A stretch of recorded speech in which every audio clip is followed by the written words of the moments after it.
বঙ্গবন্ধুর বাড়ি পোড়া ধ্বংস করা এটা বাংলার মানুষ কোনো মতেই মেনে নেবে না। তোমরা এই গর্তে লুকিয়ে থেকো না। শেখ হাসিনা আর বঙ্গবন্ধু শেখ মুজিবুর রহমান এক কথা না।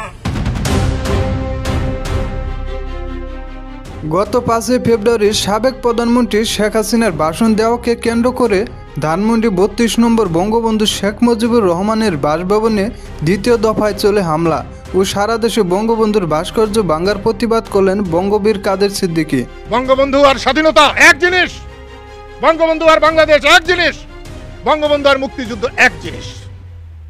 বঙ্গবন্ধুকে অপমান করা হলে মুক্তিযুদ্ধকে অপমান করা হয়, বঙ্গবন্ধুকে অপমান করা হলে বাংলাদেশকে অস্বীকার করা হয়। কাদের সিদ্দিকী আরও বলেন, 5 আগস্টের পর থেকে বঙ্গবন্ধু শেখ মুজিবুর রহমানকে যেভাবে অপমান করা হচ্ছে তাতে এই দেশকে অপমান করা হচ্ছে এবং মুক্তিযুদ্ধকে অপমান করা হচ্ছে। আওয়ামী লীগের নেতাকর্মীদের উদ্দেশ্যে কাদের সিদ্দিকী আরও বলেন, বঙ্গবন্ধুকে ভালোবেসে যারা আওয়ামী লীগ করেন তারা আর লুকিয়ে না থেকে প্রতিবাদ করুন, নয়তো আন্দোলন গড়ে তুলুন।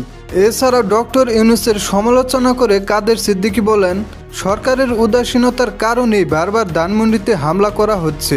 যারা এই হামলায় জড়িত তাদের দ্রুত আইনের আওতায় নিয়ে এসে বিচার করুন, তা না হলে আপনাদের পরিণতিও খুব ভালো হবে না।